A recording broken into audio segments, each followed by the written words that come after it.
very nice introduction. I'm always a little diffident when I come to events like this, because one of the dangers of an event like this is that we all come, and something I say always whenever I'm at an event like this, that we come, we pay homage to Gandhi, and we go away with no change in our relationship to the world. Because Gandhi has become like king here in the US, somebody whom everyone invokes, including those whose politics and everyday lives are opposed to everything that Gandhi stands for, right?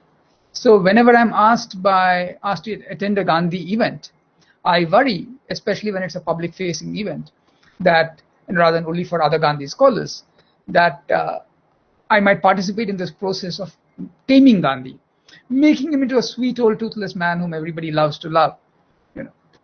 So I shall try my best to avoid doing that. And what I want to, in some senses, what I always try and do when I speak about Gandhi and all the figures I work on, is what I find interesting about thinkers is thinking with them.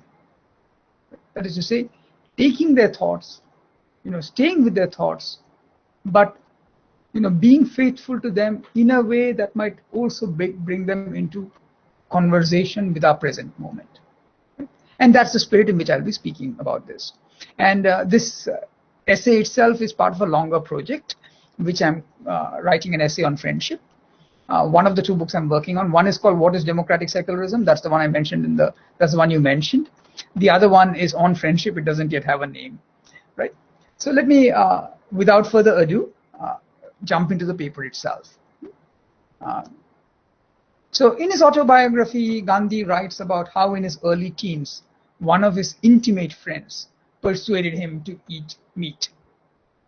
The friend argued that Indians were a weak people because they were vegetarian, and that Gandhi should eat meat to become strong. Gandhi's first experience is traumatizing. He had a bad nightmare where it would seem, and I'm quoting him, where it would seem as though a live goat were bleating inside me. But he tries meat again and begins to like it, and even becomes, as he puts it, a relisher of meat dishes. This continues for around a year, and he gives up eventually only because he's torn by remorse at having to hide his meat eating from his parents. Now, I'm sure all of you know this episode, right? Because one of the books that we all read growing up is Gandhi's autobiography, right? So none of you will be surprised by this story. But the reason I mention this story is that it becomes an occasion for Gandhi to reflect on friendship. He writes that he had formed the friendship in the spirit of a reformer, Sudharak, right? But he now saw that his calculation was wrong. And he goes on, I'm quoting now from his autobiography, "It is good to reform, but even so, one should not venture into deep waters. There can be no friendship with one who is to be reformed. Friendship involves a sensibility of identity of souls." That's what he says. The word is used in Gujarati is Advait Bhav. In such a friendship, the scope for reform is very limited. My feeling is that intimate friendships are undesirable because man quickly takes in vice. To take in virtue, considerable effort is necessary. Those who wish to be friends with the Atma, with God, must remain alone or make friends with the whole world. I repeat, must remain alone or make friends with the whole world. Whether the above thoughts are appropriate or inappropriate, my efforts to cultivate an intimate friendship proved a failure. Unquote. Now, on first glance, there's something a little odd about this fiat against intimate friendships. Gandhi himself was quite unable to act on it in his own life. As the Vice Chancellor was also pointing out, he might have failed in this instance to cultivate an intimate friendship, but he quite assiduously and arguably successfully cultivated several other intimate friendships, with C.F. Andrews, with Herman Kallenbach, with Mahadev Desai, with Sarla Devi Chaudrani, and this is just to mention a few, right? If you look at the amount of time he spends writing letters to each of these people, it's astonishing. Still, there may be a difference in these friendships and those with the unnamed friend, An intimate friendship turns friends inwards, and that's the kind he had with his unnamed friend. But these later friendships turned friends outwards. Specifically, all of these are friends who together address matters of social justice. And that orientation shapes also their relationship with each other. Gandhi and his friends were constantly engaged in trying to reform one another, reform here in the sense of a transformation of the self, rather than merely changing the interlocutor's understanding on matters that can be held apart from their personhood. Right? So reform here in the sense of, changing one's relationship with the friend, changing the friend's relationship with the world, changing one's own relationship with the world. Consider his friendship with Kallenbach, which is, as you know, very, very famous. And in the autobiography itself, he recounts the story of how during a ship journey in 1940, he threw away a pair of Kallenbach's quote-unquote costly binoculars. And I shall quote now. I tried to impress on him that this possession was not in keeping with the ideal of simplicity that we aspire to reach. Our discussions came to a head one day, as we were standing near the porthole of our cabin. Rather than allow these to be a bone of contention between us, why not throw them into the sea and be done with them, said I. Certainly throw the wretched things away, said Mr. Kallenbach. I mean it, said I. So do I, quickly came the reply. And forthwith I flung them into the sea. They were worth some £7, but their value lay less in their price than Mr. Kallenbach's infatuation for them. However, having got rid of them, he never regretted it. I will confess that I at least feel a sympathetic wince for poor Kallenbach. Setting that wince aside for now, what I wish to stress is that this intimate friendship is also a political relationship, organized around an ideal of simplicity that challenges dominant norms. This politicalness leavens their intimacy with another dimension, makes it into another concept of friendship. This concept can be discerned also in his description of the political practice for which he is best known, satyagraha, a word which, as I'm sure all of you know, he translates in many, many ways. Sometimes he calls it love force, sometimes he calls it truth force, sometimes he calls it soul force, civil resistance, passive resistance, and also, this is what I want to stress, the law of friendship. So, this is very famous occasion where there's this conflict between Hindus and Muslims, and people are talking of the need for justice. And he says this talk therefore of justice and nothing but justice is a thoughtless, angry, and ignorant outburst, whether it comes from Hindus or Muslims. So long as Hindus and Muslims continue to prate about justice, they will never come together. Might is right is the last word of justice and nothing but justice. After we have sufficiently broken one another's heads, we shall recognize that vengeance was not the law of friendship, nor justice, but surrender, and nothing but surrender was the law of friendship. Right? The word that is translated as surrender here is tyag. Okay. So, proposed here is something very paradoxical, almost unthinkable in our conventional vocabulary. And this is the proposition of a proposal of political friendship, or a remaking of friendship into neighborliness. Right? Now, there is a word that Gandhi uses for neighborliness. So we don't usually think of translating it as neighborliness, and this is the word Swadeshi.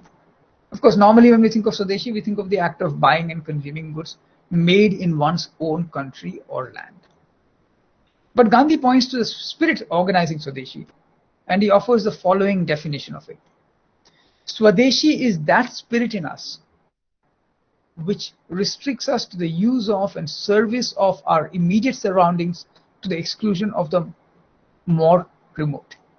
Or, as he elaborates on another occasion, one rule of Swadeshi is that in serving people, we should first serve those who live near us. There is also an opposite rule that we should first serve those who are distant from us and then those who are near us. Near in the first rule means physically near, distant in the second rule means distant from us mentally. The reason behind this rule of Swadeshi is that we cannot reach all human beings in the world. If instead of serving the person near you, you ignore your neighbor and seek to serve someone living far away, that would be pride on your part. So that is his definition of Swadeshi. And as you can see, once he's defined Swadeshi, the word, the idea of neighborliness is very, very central to how he thinks Swadeshi. Right?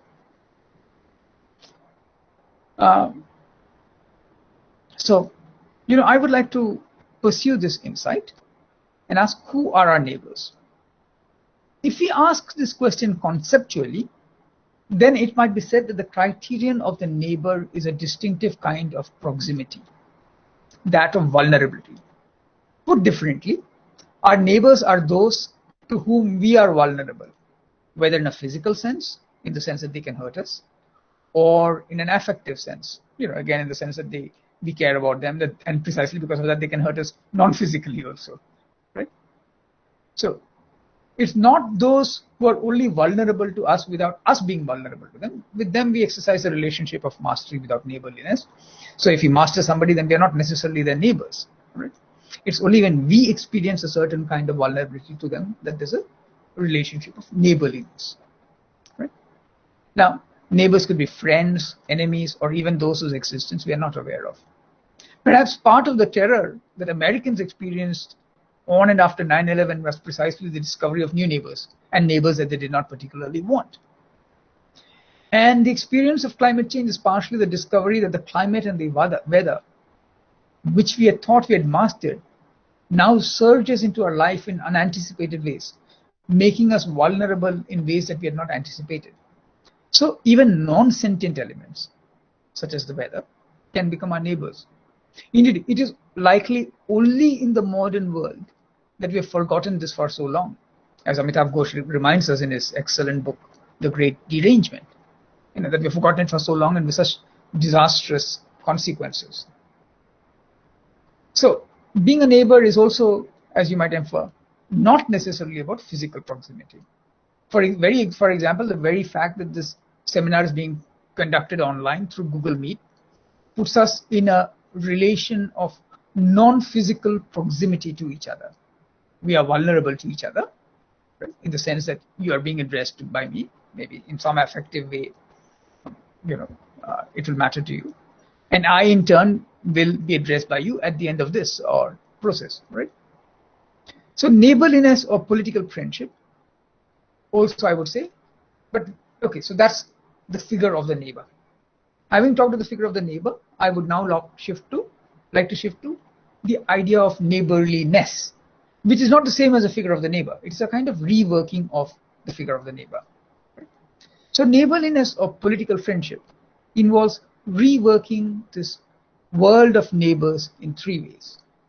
One, it privileges neighbors in closer proximity over neighbors who are further away.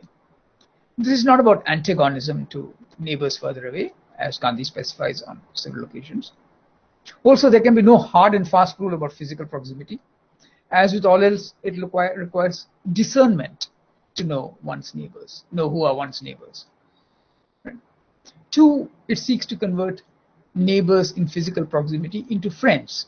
Right? That's why I use the phrase political friendship. As the passage above reminds us, many of those physically near us, not just sapient beings, but also the sentient and non-sentient world, are very distant from us mentally or far from our thoughts and concerns, or perhaps even worse, in our thoughts and concerns as only enemies, right? So neighborliness would in some senses try and substitute these relationships with relations of friendship. Yeah. Three, neighborliness is not simply the experience of finding neighbors. It is more. It is a cultivation of vulnerability as a disposition towards those near us. And moreover, a making of vulnerability into the very modality of social and political organizing. This is one way of thinking of Satyagraha, as I've argued elsewhere, is that it is a practice of vulnerability. The making of vulnerability itself into a political practice, right? So that you can't just be vulnerable at random. There is a system to the way he thinks of it. Four, like friendship itself, neighborliness is a relationship of finitude. In other words, it is not that one is more or less happy in relations of neighborliness. That would anyway be a utilitarian criterion by which to evaluate this activity of neighborliness. It is rather that to be a neighbor is to make oneself and one's neighbors into finite entities. This is why some things, say for example drones or more broadly weaponry that attacks from afar, can never be made neighbors. So, Swadeshi is his name for this task of political friendship as a relationship of neighborliness. Okay. So this is a broad framing of what I want to do. Since I'm, we have limited time, and I want to try and get through some more of the stuff. I want to just, pick up one axis along which I could have developed this argument, right? And this is the axis of what does it mean to think of fearlessness in friendship, right? Fear, the words that Gandhi uses a lot are abhay and shaurya, fearlessness and courage.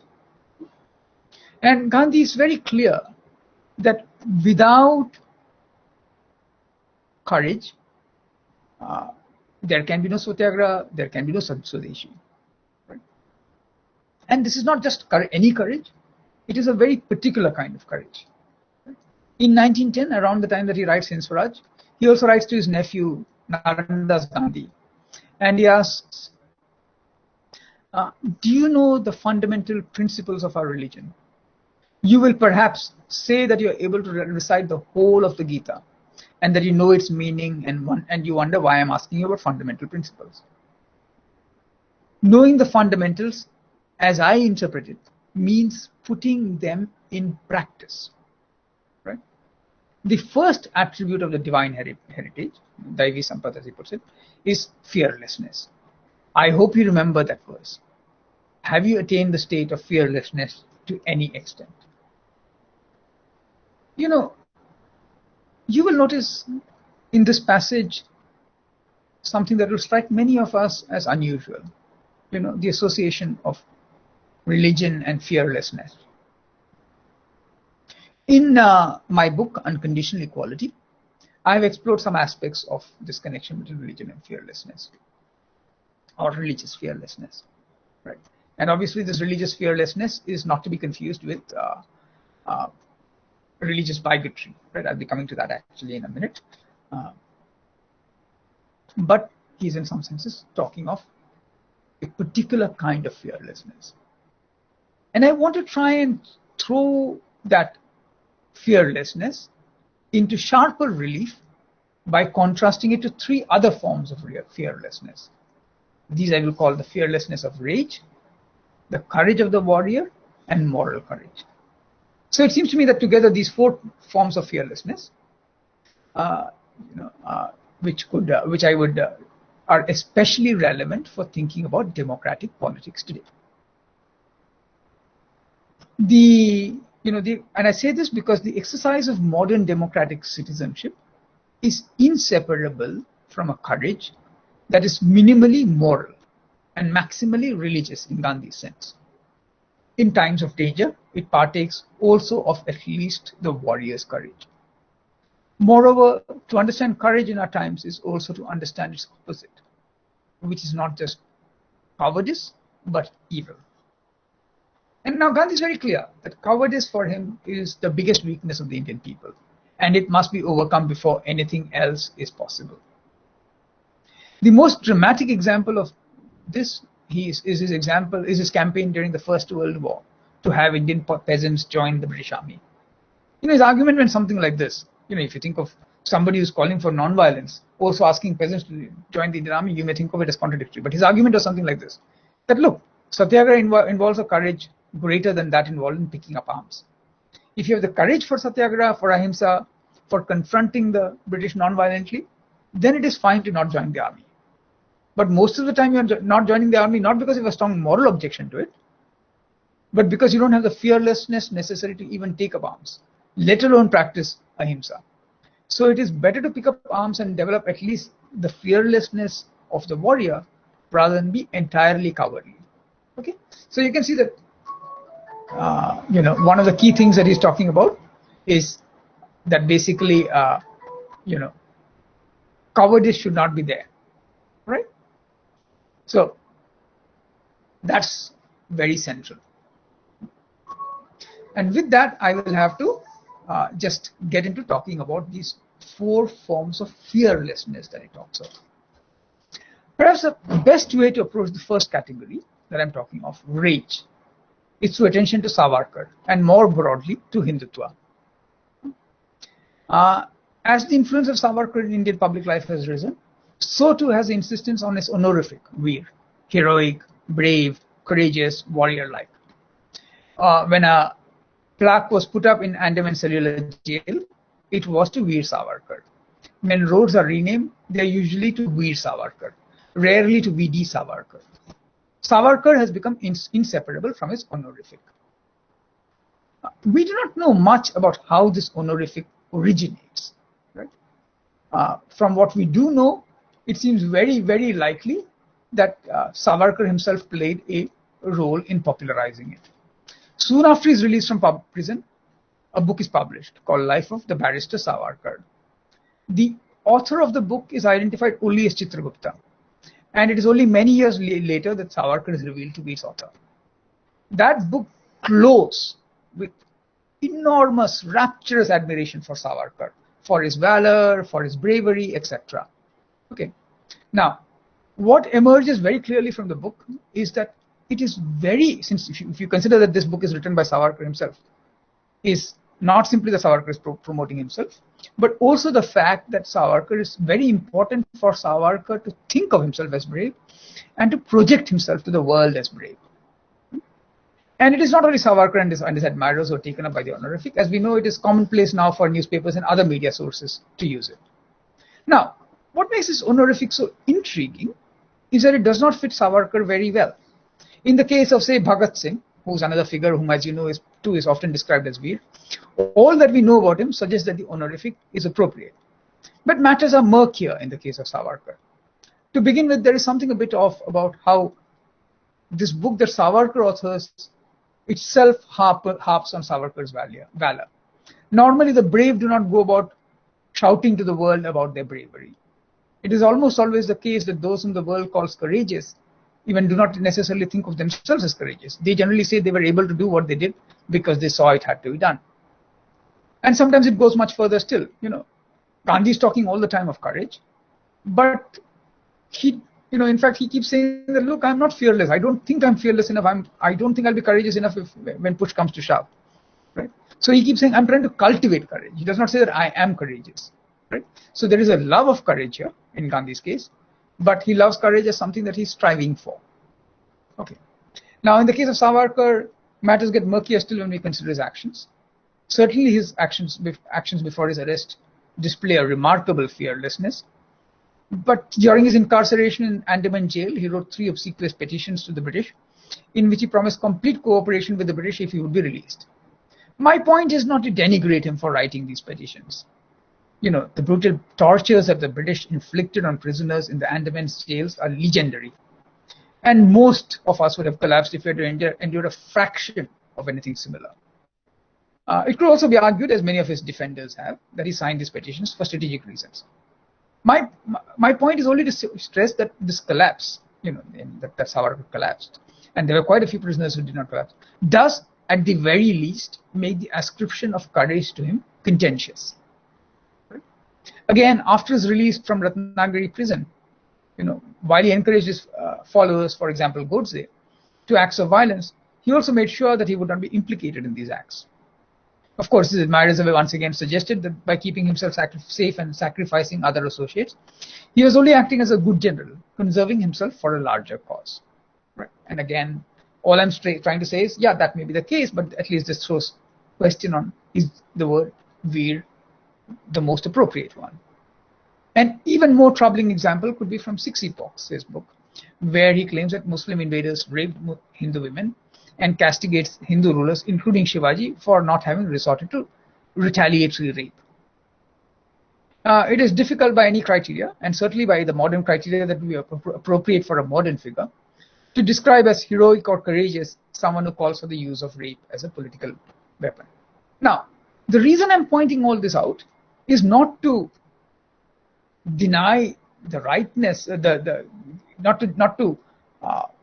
not so much to say that the honorific should not be applied, but to say that when an honorific fits so badly, then the question arises, why is Savarkar so drawn to it, and why are people so drawn to it today? Right? So there is it's a symptom. I'm interested in it more as a symptom rather than to say whether it's right or wrong. Say, why not describe Savarkar with terms that would fit him better? Say, as a savvy or strategic operator, as one easily could. Right? Why does the honorific matter so much to his followers and him? And why have we as a society been willing to concur in continuing with that honorific? What is the work that this honorific does? And I pick on this because I think it's a perfect example of what I mean by the fearlessness of rage. And what I schematically want to suggest is that the honorific matters so much to Savarkar and his followers because it does the work of repressing the anxiety, even the recognition that Hindutva exemplifies not courage but rage. Right? And I'm using these terms here not to describe individual psychologies, but to indicate orientations that are social and political. Of course, these orientations are always borne by individuals, right? But these are basically, I'm talking of social and political orientations, not of individual psychologies. Yeah. And courage and rage, I think, is a very important contrast to me, right?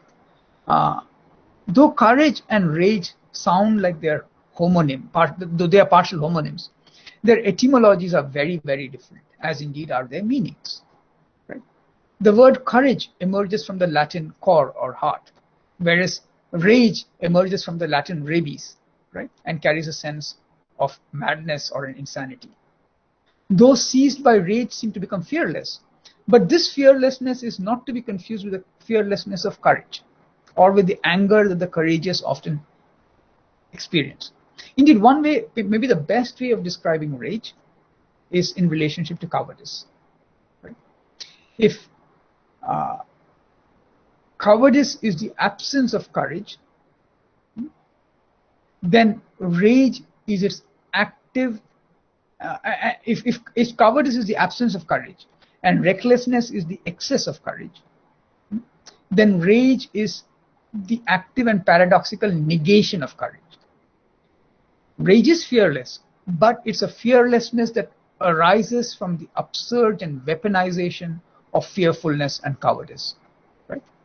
This is the sense in which, elsewhere in the book I'm writing, I'm discuss how, in one way of describing this is, Hindutva is as the rage of the cowardly, rage of cowardice, a rage that springs from a certain kind of fearfulness. Now, this fearlessness of this sort, of this kind of rage, Gandhi was very, very critical. Right? He wrote of it after the assassination of Curzon Wyllie by Madan Lal Dhingra, who, as you know, was Savarkar's associate. So Gandhi writes, I do consider Dhingra to be a patriot, but his love was blind. He gave his own body in the wrong way. Now, for Gandhi, Dhingra's act was wrong in two ways. And he goes on to specify the two senses in which he thinks that Dhingra's act is wrong. And I'm going to give a long quote now. If I kill someone in my own home without a warning, someone who has done me no harm, I cannot but be called a coward. There is an ancient custom amongst the Arabs that they would not kill anyone in their own home, even if the person be an enemy. They would kill him after he had left the house and after he had been given time to arm himself. Those who believe that violence will lead to good would be brave men if they observe these rules when killing anyone. Otherwise, they must be looked on as cowards. It may be said that what Mr. Dhingra did, publicly and knowing full well that he himself would have to die, argues courage of no mean order on his part. But as I've said before, men can do these things in a state of intoxication, nasha, and can also banish the fear of death. Whatever courage there is here is a result of intoxication. It is not a quality of the man himself.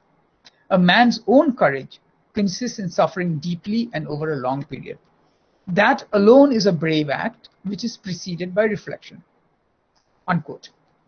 Now, I am not entirely persuaded that he's right about Dhingra, though I would argue that he's right about Savarkar, if one were to extend these remarks to Savarkar, but let's not go into that here. The question is not whether his reading of Dhingra is right or wrong, and because what I want to stress is the two things that characterize rage as a form of fearlessness. One, rage does not grant equality to its opponent. When one fights an opponent without granting the opponent equality, where one fixes on groups that are in minority or relatively powerless, then one is not being courageous but dishonorable and cowardly. Right? it is discovered is that Gandhi is condemning. Right? 2, involved in rage is a nasha or intoxication, a lack of self-control. About the evil distinctive to this lack of self-control, maybe we can turn to later. Okay. Now, so that is the first category that I wanted to tease out using Gandhi. One of the 4, rage. The second kind of fearlessness is that of the arms-bearing warrior. I shall be brief about that because I've dealt with it at length in my book, Unconditional Equality. Right? Now, for Gandhi, Gandhi keeps talking about it. He keeps describing the Satyagrahi as a true warrior. And it is astonishing. If you think of him as a non-violent figure, as somebody calling for non-violence, it is really astonishing how much he uses the metaphor of war, of warriors. He describes the Satyagrahi as a warrior. He says we're going to war all the time. So there is something very central about this word warrior for him. Okay. And so the question is, what is his concept of the warrior? And what I argue in the book is that for Gandhi, what is distinctive about the warrior is that the warrior fights only equals and even refuses to fight those who are not equal to him. What it means to fight equals is that warriors must fight in a way that puts their own life at risk. Otherwise, clearly, for Gandhi, it is not an equal battle. This way of living, living with death as their companion, is what distinguishes warriors for Gandhi. In other words, Gandhi completely refuses to buy into the normal argument that we make for soldiers, etc., that they're giving their life for a larger cause. For him, the question of are you giving your life for a larger cause is not as important as the question of how are you giving your life in a relationship of equality or not. Right? And now, if for Gandhi the warrior's courage is so central, as you can see, this is because of the introduction of the theme of equality. Right? This is not the abstract equality made familiar to us by political theories of modern citizenship. It is a performative equality. Right? True, one might say, why say that what's the equality of the warrior here? And what I'm trying to stress here is that warriors are seeking equality in the sense of trying to find a worthy foe. They may be reckless in their courage. They may take on those who are more than the equal. But this recklessness is again the excess internal to courage. Right? Now, nowhere does the distinctiveness of this equality emerge as clearly as in the way that the readiness to die comes to define the warrior. The warrior does not seek to die. Attaining equality would mean that the warrior survives, does not die. So, but death works nevertheless as a potent measure of the warrior striving for equality. Right? So in sum, I suppose what I'm trying to stress above all in the figure of the warrior is that the figure of the warrior allows Gandhi to think a different equality. Not an abstract equality, but a lived equality. And this emphasis on a lived equality through Gandhi also allows him to break from the usual concept of physical or bodily fearlessness. While he does talk of physical or bodily force, and while he recognizes that both warriors and those made fearless by intoxication embody this force, for him, those suffering from rage and the warriors are incomparably different. And even if those suffering from rage and intoxication fantasize that they too are warriors, for him, they simply cannot be compared. I would stress that Gandhi is not new. This contrast between two forms of fearlessness is by no means original to Gandhi. I suspect, though there are no references to prove this, but considering how often he reads the Mahabharata, I suspect it is something that he could have found in the Mahabharata. Because there, if you remember, there is a contrast between the enraged fearlessness of Ashwatthama, right, who remarks before he goes on the rampage that wipes out the next generation of the Pandavas, that whether this act be culpable, reprehensible, or scorned by the world, it is also the very thing a man committed to the role of a soldier must do. So on the one side, there is Ashwatthama, who I think exemplifies the fearlessness that springs from rage, right? On the other hand, there is Bhishma, he of the terrible bow, who seeks to first battle Krishna and for a certain battle of Krishna be valorous, and then prefers to die rather than beat the battle of Sikundi, because the battle of Sikundi would lead only to an inglorious victory, right? So that's the second thing. So just to reiterate where I've come so far, I've talked about the idea of political friendship or neighborliness. Then I went to talk about rage, and I have now talked about the courage of the warrior. Now I want to shift to how the kind of equality changes with the emergence of something that I call moral courage. Right?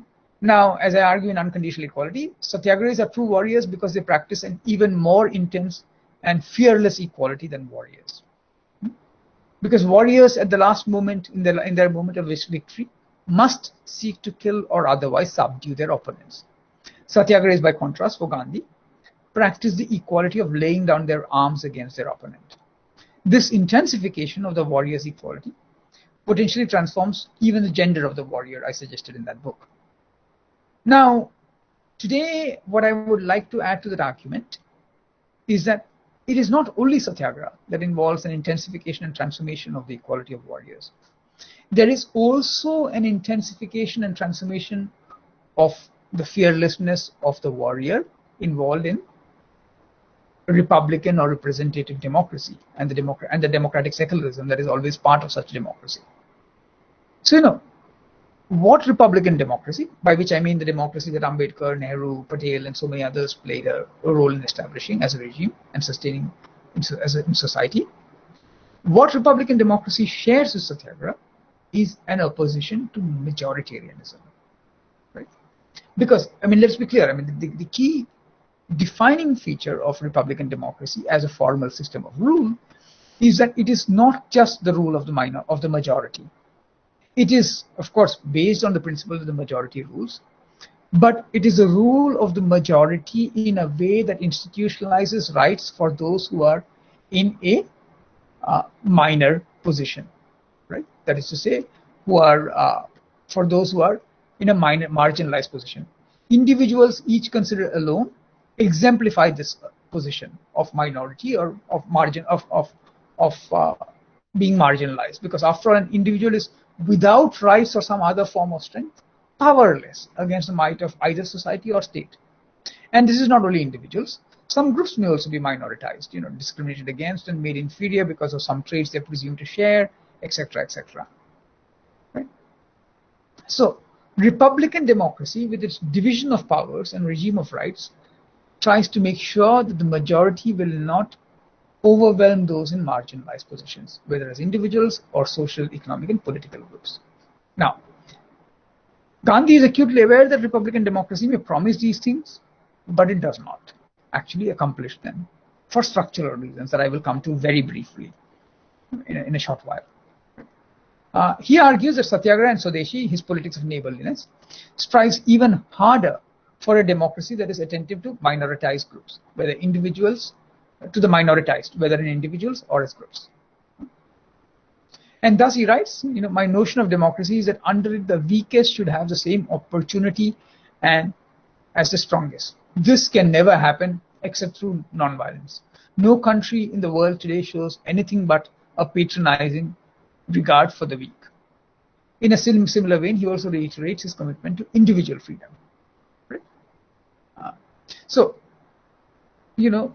what I'm stressing is that he also recognizes for both republican democracy and Satyagraha are committed in ways to the minoritized figure, the rights of the minoritized. Right? Now, what is interesting is that as this develops, a certain emphasis on fearlessness comes to be part of republican democracy too. I just want to pass, there's a long passage from Nehru in Discovery of India. And Nehru is both an admirer and one of Gandhi's sharpest critics, as you know. Right? And this is passage in the Discovery of India where he's just begun describing Nehru, which describing Gandhi, and it's a passage that begins by saying that, and then Gandhi came, and then he goes on to say, the essence of his teaching was fearlessness and truth, and action allied to these, always keeping the welfare of the masses in view. The greatest gift for an individual or a nation, so we had been told in our ancient books, was abhay, not merely bodily courage, but the absence of fear from the mind. Janaka and Yajnavalkya had said at the dawn of our history that it was the function of the leaders of our people to make them fearless. But the dominant impulse in India under British rule had been that of fear. It was against this all-pervading fear that Gandhi's quiet and determined voice was raised. Be not afraid, he said. Was it as simple as that? Not quite. And yet fear builds its phantoms which are more fearsome than reality itself. And reality, when calmly analyzed and its consequences willingly accepted, loses much of its terror. So suddenly, as it were, that black pall of fear was lifted from the people's shoulders. Not wholly, of course, but to an amazing degree. As fear is a close companion to falsehood, so truth follows fearlessness. The Indian people did not become much more truthful than they were, nor did they change their essential nature overnight. Nevertheless, a sea change was visible as the need for falsehood and furtive behavior lessened. It was a psychological change, almost as though some expert in psychoanalytical methods had probed deep into the patient's past, found out the origins of his complexes, exposed them to his view, and thus rid him of that burden. Now, this is a very interesting passage, because look at what Nehru has done here. When Gandhi talks of fearlessness, he's talking of religious courage, right? A concept that is part of Satyagraha and Swadeshi. What Nehru has done is that he has replaced it with moral courage, which is one of the anchors of Republican democracy. Now, the question is, what do I mean by moral courage as distinct from religious courage? For long, we have thought of moral courage as involving, above all, a commitment to principle. Susan Sontag gives voice to this widespread understanding when she notes, generally, a moral principle is something that puts one at variance with accepted principle, and that variance has consequences, sometimes unpleasant consequences, as the community takes its revenge on those who challenge its contradictions, who want a society actually to uphold the principles it professes to defend. So, and then she goes on to discuss that this is, moral courage is standing up for these principles. Now, to think so of moral courage is not wrong, but it is too preliminary. This is because it does not take into account the seismic shift in the concept that occurs once we introduce the element of equality, as we have at least since the Buddha. As I've noted on another occasion, and I'm quoting myself in an earlier article now, above all, moral courage involves questioning oneself, reflecting on whether one's actions are right or wrong. Moral courage installs an equality within oneself, so that one is internally divided. To be internally divided is to develop a conscience, to become capable, which Vice Chancellor was also mentioning in his remarks. To be internally divided is to develop a conscience. You can't have a conscience unless you have internally divided. It is to become capable of having an interminable conversation with oneself about right and wrong, beginning with the right and wrong of one's own actions. This internal division is also paradoxically the first requirement of integrity. Those without moral courage cannot have the integrity necessary to recognize right or wrong. They are not capable of morality, ethics, or religion. Now, unquote from that earlier essay. Now, part of the incendiary and inflammatory brilliance of Buddhism, and there were arguably similar developments elsewhere in the world, lay in pushing back this thinking of moral courage, further still, in recognizing that equality was not only with oneself, but with others too. Moral courage as a recognition of the equality of as recognizing the equality of the other. The difficult thinking of this thought has been unfolding ever since. To recognize the equality of the other is to accord to them a certain inalienable dignity and behave in keeping with this dignity. Now, the 19th century is fascinating because that is the time that Indians grapple with a new manifestation of the thinking of equality, the idea of a whole people being equal with each other. And it's fascinating that this is also the time when a revival of Buddhism occurs, a revival of interest in the Buddha occurs, right? and this continues into the 20th century. As you know, Ambedkar converts to Buddhism, and many others are involved in thinking about Buddhism. Nehru, Kosambi, and in Discovery of India, Nehru writes at length about the Buddha, right? Buddhism and its about and all of that. Now, but also note the way that moral courage works. If you remember, in that quote that I read out, Nehru's emphasizing a cool analysis. Right? So central to moral courage in the sense of equality, of modern sense of equality, is an emphasis on reason. And for Nehru, equality could only be extended to those who were rational and who were similar in the sense of sharing rationality. So his was an equality limited only to humans and citizens. But still, even that equality requires an enormous moral courage. This is the courage both of adhering to one's own principles and accepting the right of others to adhere to their own principles. Right? This is the sense in which democratic secularism is structurally an intense pluralism. Now, much of what Nehru did intentionally can be described in terms of trying to cultivate this pluralism. Here I will mention only one such space which he developed, which is under special threat today, the university. Within the problematic of modern moral courage, the university, and especially the university as a locus of the humanities and the social sciences, occupies a very special place. This is because in the everyday public sphere, even as the equality of man and citizen is institutionally recognized, there is no effort to systematically cultivate the sensibility for thinking about that equality. By contrast, the humanities and social sciences dimensions of the university attempt, in however fetishized a manner, to cultivate the ability to reflect on equality. This is why perhaps the forces of Hindutva, which are hostile to the idea of equality, get especially shrill when they encounter the university. You will notice that I said what Nehru intentionally did. That is because I wanted to save the space for noting that institutions exceed intentions. Right? Whatever Nehru's intentions,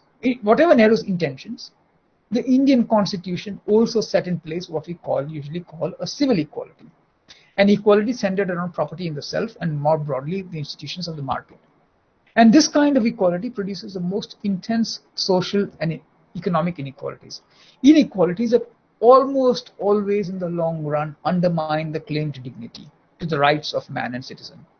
So in a sense, the crisis that we face today is the crisis between, is a result of the tension between the civil equality that was set in place partially by the Constitution, and the ideal of another kind of moral equality, which is involved in the democratic practices of those like Ambedkar, Nehru, and many others, right? I stress this also to point out that sometimes when we say that if secularism is in crisis, it was because there's only a small secular elite, etc. Now I think that is a very mistaken way of thinking of it, because let's remember there was actually a very large secular elite, including in the Hindi-speaking region. There was a very interesting article just 2 days back in Indian Express, I think by Ashutosh Bharadwaj, if I remember his name, on the way that there was a Hindi public sphere, a secular public sphere, and how it declined. Okay. So let me conclude by just reminding you of what I began with, religious courage, which I've not yet talked about, right? And partially I didn't talk about it because I've already talked about it elsewhere, and I didn't want to repeat myself. In the letter to Narayan Das Gandhi that I began with, Gandhi's reference is to the opening verses of the Bhagavad Gita, and not of book 16 of the Bhagavad Gita, which enumerates the various characteristics of those born to a divine destiny, amongst which is fearlessness. Then he goes on to give examples, right? To explain what he means by specifically religious courage. And he mentions Prahlad, Sudhanva, Harishchandra, Shravana, and says that this is our divine heritage. Now, what's interesting about all these people is that they are not fearless as warriors. They are renowned for their devotion. It is this devotion that Gandhi recasts as fearlessness. And he makes his religious fearlessness the linchpin of his politics. Right? Now the question is, what is religious courage as distinct from moral courage? And I know I've already exceeded my time, so I'll be very, very brief. But I want to just basically say this, that Gandhi's writing allows us to recognize that religious courage is the courage to basically offer a submission in trust to the other. Right? Whereas moral courage does not offer a submission in trust. It's more about citizenship and rights. Right? And Gandhi sees these two as almost complementary. Right? He would, when he talks of giving up on republican democracy, he talks of relinquishing it. That is to say that one does not reject it, one gives up on it to the extent that one develops the ability to do so. Okay, so I will stop here. And I just, at a time when we have weaponized cowardice, when we have mistaken cowardice as courage, when we shrilly shout down anyone who says otherwise, I thought that the best way to remember Gandhi would be to remember what courage means for Gandhi. So thank you very much for this opportunity to speak. Yeah, thank you. So I'll stop there.